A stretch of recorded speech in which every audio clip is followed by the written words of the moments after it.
Channel पर जो भी वक्ता ने कहा वो उसकी फिर अपनी राय वही है, जिसकी एक बात पुष्टि आ नेशन जाती है, न्यूज़ इंडिया किसान आंदोलन पर उतर आए हैं। एक जख्म ठीक नहीं होता, उससे पहले दूसरा जख्म दे दिया जाता है। अभी जो दूसरा जख्म दिया है वो जो एनआरसी वाला जो जख्म है वो बहुत ख़तरनाक है। पहले भी बहुत ख़तरनाक था, अभी किसानों का मसला सोल्व नहीं हुआ है, उससे पहले दूसरा हो गया है। तो हमारे बीच में ऐसी शख्सियत है जो किसानों का प्रतिनिधित्व करते हैं और ईवीएम हटाओ की भी राजनीति करते हैं। तो आइए हम बात करते हैं। सर, एक जख्म ठीक नहीं होता, उससे पहले सरकार दूसरा जख्म दे देती है, तो सरकार क्या चाहती है? मैं मनोज शहरावत दरवेश, संयोजक ग्राम स्वराज किसान मोर्चा। जी देखिए, मैं तो अगर कहूँ कि ये सरकार लोगों के लिए तो बनी ही नहीं है। जी, सरकार लोगों के लिए नहीं बनी है। सरकार पूरे पूंजीवाद, पूंजीपति, कॉरपोरेट, उनके ही द्वारा बिठाई हुई सरकार है।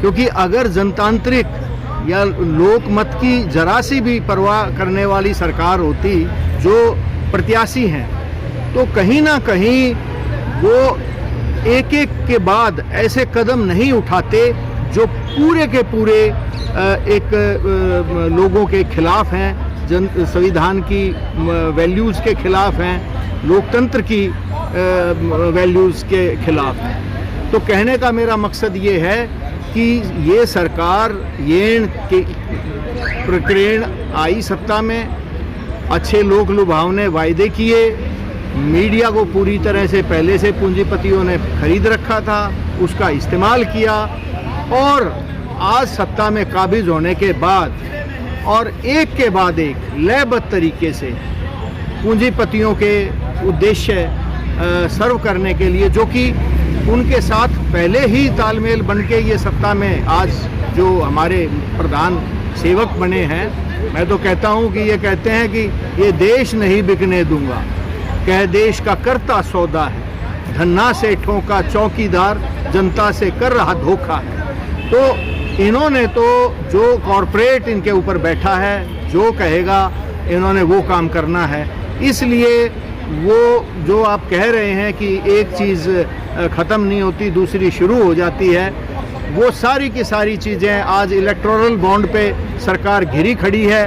तो अब सरकार को कोई ना कोई लोगों को भटकाने के लिए दूसरा एक नया शगुफा छोड़ना था, जो CAA NRC का इन्होंने जारी कर दिया। तो मनोज जी, क्या लगता है आपने ऐसा इनसे क्या चीज़ मांग ली?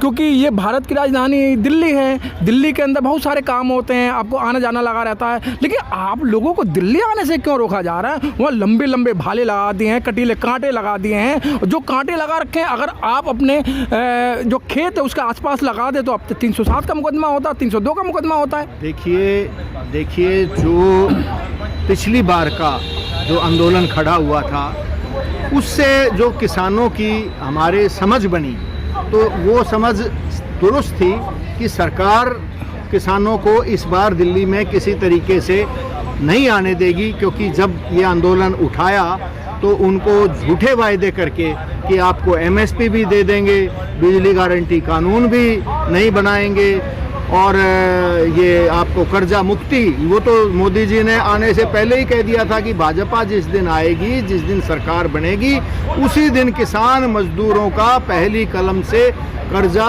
मुक्त कर देंगे पूरी तरह से। और आज 10 साल के बाद भी वो जुमला का जुमला यूं का त्यों खड़ा है। तो किसानों ने तैयारी की थी, मगर इसका एक नैरेटिव खड़ा करने के लिए सरकार ने उनको वहाँ जिस तरीके से रोका, क्योंकि पिछली बार भी इन्होंने कुछ प्रयास जो किया था लाल किले तक पहुँचने का, उसमें इन्होंने सरकार की मंशा थी कि इसको खलिस्तानियों का आंदोलन कर दे जी। लेकिन उस समय हरियाणा साथ खड़ा था, यूपी साथ खड़ा था, राजस्थान खड़ा था, और देश के जगह जगह से लोग आए हुए थे। तो इसलिए वो आंदोलन को वो खलिस्तानी आंदोलन नहीं कह सके, उसको चिन्हित नहीं कर पाए। मगर आज सरकार ने जिस तरीके से वहाँ पे बैरिकेटिंग की, जिस तरीके से वहाँ पे आंसू गैस के जो एक्सपायर्ड वो गोले उनके ऊपर दागे गए, हत्या की गई सीधी गोली मार के, और पैलेट्स तो बहुत ज़्यादा इस्तेमाल की हैं। वो कहीं ना कहीं सरकार ये बात आज प्रचार के ज़रिए ये कह रही है कि वो तो खालिस्तानी हैं, वो किसान नहीं है, किसानों के पास इतने बड़े बड़े औजार, इतनी बड़ी बड़ी चीज़ें। आपने 13 महीने देखा किसानों ने क्या नहीं यहाँ पे लगा के रखा था। उनकी ट्रॉलियाँ खड़ी थी, उनके अंदर एसी भी लगे हुए थे, वो लंगर लगे हुए थे। एक छोटा हमने मॉल क्रिएट कर दिया था जिस पे कोई भी किसान डोनेट भी कर सकता है, वहाँ से सामान ले सकता है। तो एक पूरा शहर बसा दिया था, पूरी व्यवस्था खड़ी कर दी थी। तो आज भी किसानों को कहीं ना कहीं ये अंदाज़ा था कि सरकार मांगों को नहीं मानने वाली। लेकिन लोकतंत्र में एक चुनाव ऐसी स्थिति होती है जब आप दबाव डाल के सरकार से जो उन्होंने वायदे किए थे उन पे सहमति ले सकें। सर अब जी मैंने कई बॉर्डरों पे गया हूँ, चाइना बॉर्डर पे गया हूँ, पाकिस्तान बॉर्डर पे गया हूँ सर, वहाँ इस तरीके के वो कांटे और इतने बड़े बड़े भाले नहीं हैं जो पंजाब के बॉर्डर पे, हरियाणा बॉर्डर पे, दिल्ली बॉर्डर पे जो लगा रखे हैं सर। देखिए, ये इतनी बड़ी दुर्भाग्य की बात है कि हमारी ये सरकार, मौजूदा सरकार किसी भी हद तक जा सकती है। और मैं क्या कहूँ, वो लद्दाख के अंदर जितना बड़ा आंदोलन चला हुआ है, वो हमारी सरहदों को बचाने का आंदोलन चला हुआ है। वो अनशन पर बैठे हैं हमारे एक डॉक्टर साहब, प्रोफेसर साहब। और इतने दुख की बात है, इतनी गंभीर बात है कि आज उन लोगों को जो डर सता रहा है कि चाइना इंट्रूड करने वाला है, आपने लद्दाखियों को कोई सपोर्ट नहीं दे रखा, और जो उसके ऊपर जो कमज़ोर करने के लिए अग्निवीर और ले आए। आप ये देखिए कि किस तरीके से देश के साथ ये उसकी समझौता किया जा रहा है, देश की सेनाओं का आत्मबल तोड़ा जा रहा है।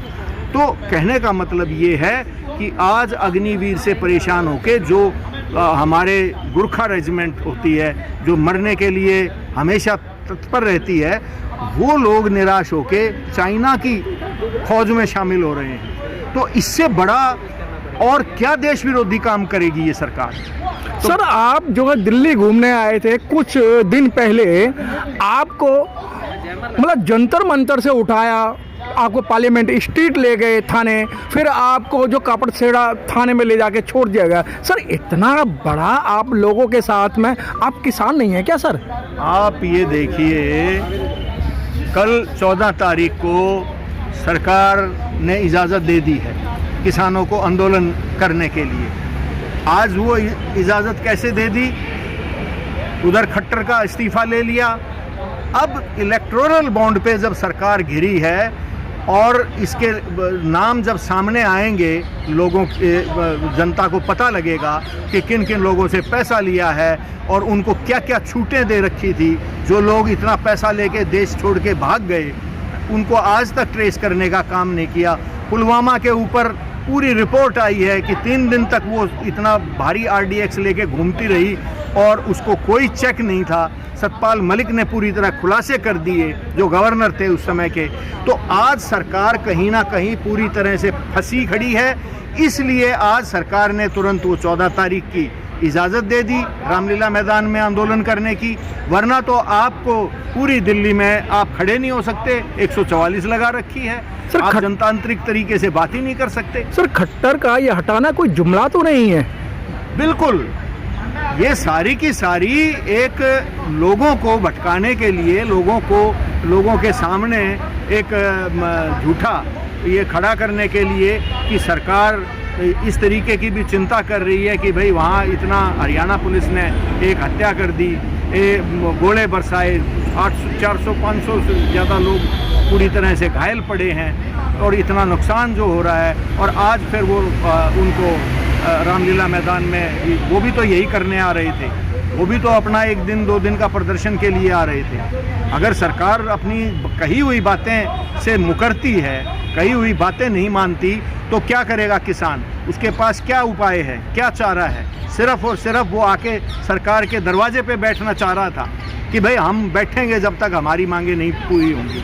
उसके लिए आपने किलें गाड़ दी, उसके लिए आपने गोले बरसा दिए, और आज उनको पंजाब में रोक के आप ये कहना चाह रहे हैं कि वो तो खालिस्तानी थे, और आज जिनको इजाज़त दे दी तो कल को सरकार कहेगी कि देखिए जो आराम से प्रदर्शन करने आए उनको हमने इजाज़त दे दिया। तो ये भी सरकार इसकी भी वाई लूटने की कोशिश करेगी। जबकि हमारे वहाँ से सरसा से तो सरकार ने कहा कि भाई रेल में आओ और साधनों में आओ, आप आंदोलन करना है तो वो पैदल चल के आ रहे थे। उनको भी हिसार में पुलिस ने जबरन रोका, उनके साथ अभद्रता की। तो ये सारा का मनोज जी, आज खेल हो रहा है। काफ़ी संगठनों ने, लगभग 100 से ऊपर संगठनों जो किसानों के संगठन हैं, उन्होंने अभी दिल्ली में एक मीटिंग की है, उसमें आप भी शिरकत की है आपने। उस मीटिंग में क्या फैसला लिया गया है? देखिए, आज हमारा साझा किसान मजदूर मोर्चा जो पूरे भारत से आज मतलब प्रतिनिधि 50 के करीब वो थे, और हमारे पास समर्थन 400 से ज़्यादा समर्थन भी आए हुए हैं, क्योंकि बहुत दूर दूर से लोग आने वाले थे। उनके किसी तरीके से नहीं पहुंच पाए, कई और दूसरी उनकी वो एंगेजमेंट्स थी, फसलों की थी। हमारे वेजिटेबल ग्रोवर एसोसिएशन है, बहुत बड़ा है महाराष्ट्र में। तो आज जो ज़रूरत महसूस थी इस हमारी आज की मीटिंग की, एक तो ये थी कि सरकार जिस तरीके से एक किसान हमारे साथ के जो लड़े थे मोर्चे पर, उनको आप खालिस्तानी कह के रोके हुए हैं, दूसरे संगठनों को आप इजाज़त दे रहे हैं, तो एक दोगला व्यवहार करके उनके बीच में जिस तरीके की दरार पैदा करने की कोशिश की जा रही है सरकार के द्वारा, तो हमारा साझा किसान मजदूर मोर्चे का पहला उद्देश्य था कि दोनों के दोनों धड़ों में आपसी सामंजस्य करके उनसे हमारी बातचीत चल भी रही है, और हम उनका एक माला में पिरो के अपने आंदोलन की अपनी बातें सरकार के सामने मनवाएंगे। और कोई भी सरकार आए, सबसे आज के दिन ज़रूरी ये हो गया है कि जिस तरीके से आज भाजपा के अपने मंत्री और उनके लाइव वीडियो हैं पब्लिक में, वो कहते हैं कि भाई तुम वोट दो या ना दो, सरकार तो मोदी की ही आनी है। अब की बार 400 पार। तो जब राम मंदिर पर ये मोदी की गारंटी चल रही है सर, मोदी की गारंटी चल रही है, राम मंदिर पर जब चारों शंकराचार्यों ने इसका विरोध किया कि आप क्यों इतनी जल्दी में हैं कि भाई आपने मंदिर का आज ही उद्घाटन करना है, पर मगर वो इसीलिए था कि काम ईवीएम ने करना था और नाम राम का होना था। काम ईवीएम ने करना था, नाम राम का होना था, लेकिन अब कहीं जाके वो नाम इनके हाथ से निकलता दिखाई दिया शंकराचार्यों के विरोध करने के बाद। तो अब ये CAA NRC का शगुफा छोड़ने लग गए, अब ये खट्टर का इस्तीफ़ा लेने लग गए, अब ये किसानों के अंदर दो धड़े बनाने के लिए इन्होंने एक को इजाज़त दे दी, दूसरे को वहीं रोक रखा है। क्यों भैया, आप उनको भी छोड़ दो, वो भी आ जाएंगे। जैसे अच्छा सर, सुप्रीम कोर्ट के कुछ वकीलों का मानना है, चाहे NRC है, चाहे किसानों के मसले हैं या मुद्दे हैं, इनकी सबकी बीमारी EVM है। देखिए, वो कहते हैं ना कि जिस थाली में छेद होता है वो थाली कभी भर नहीं सकती। तो आपने एक EVM एक ऐसा माध्यम बना दिया जिससे सरकार आज दावा कर रही है 400 पार, वो नैरेटिव खड़ा करने की कोशिश। हरियाणा में भी 75 पार का नारा दिया था, मुश्किल से जान बचा के 40 पहुंची थी। तो कहने का मतलब ये है कि ये आज काम EVM करेगा, लेकिन आपके पास प्रचार माध्यम है, बड़े बड़े मीडिया जो देश के हैं वो सारे इस काम में लगे हुए हैं कि 400 पार, मोदी की गारंटी 400 पार। वो जो अच्छे दिन आने वाले थे वो आज कहाँ हैं? वो हैं, लेकिन वो कह रहे थे कि हमारे अच्छे दिन आने वाले हैं, और लोग समझते थे कि उनके अच्छे दिन आएंगे। और आज भी मोदी की गारंटी का मतलब है कि जो उसके पीछे कॉरपोरेट बैठा है उसको कह रहा है कि आप मेरा साथ मत छोड़ना, मोदी की गारंटी है, आपका मैं इंटरेस्ट पूरी तरह से ख्याल रखूंगा, इस बार और EVM से मेरी 400 पार सीटें आएंगी। तो कहीं कॉरपोरेट साथ ना छोड़ दे, क्योंकि पूंजीवाद का काम होता है कि वो ये देखता है कि देश में क्या मूड है, क्या स्थिति है, तो वो अपना पासा उसी समय पलट देता है। तो मोदी बार बार उनसे ये कह रहा है कि ये मेरी गारंटी है, आप चिंता ना करो, आप दूसरों को मत देखो, इंडिया गठबंधन को मत देखो। वो कहते होंगे कि भाई ये तो आ रहे हैं, हमें तो जल्दी पहले बंदोबस्त करना पड़ेगा। तो वो कहता है कि नहीं नहीं, मेरी गारंटी है, 400 पार हैं, आप मेरे साथ लगे रहिए। जैसे झूठ बोल के 10 साल पहले आ गए कि अच्छे दिन आएंगे, तो आज वो मोदी की गारंटी का जुमला भी उनके लिए है, लोगों के लिए नहीं है। तो ये 400 पार का जिस दिन ईवीएम हटेगा और कोर्ट पूरी तरह संज्ञान लेगी, क्योंकि ये कोई पॉलिटिकल, हम किसान भ्रमित थे, या ये कहिए कि हम अपने मुद्दे के साथ, वरना तो भानु प्रताप और हमने 2019 से पहले ये आंदोलन जंतर मंतर से ही खड़ा किया था। लेकिन हम जैसे किसान संगठनों से थे, हमने वो लड़ाई लड़ी कि भाई सब कहने लगे कि ईवीएम तो पॉलिटिकल मुद्दा है, आप इसको छोड़ के और किसानों के मुद्दों पे लड़ाई लड़ो। तो हमने कहा कि चलो कोई नहीं, एक बार देख लेते हैं। मगर जब ये भरोसा हो गया कि देश की 70% जो लोग हैं, जो देहात में पॉपुलेशन है, वो जो राक्षस की जान तोते में है और वो तोता ईवीएम है।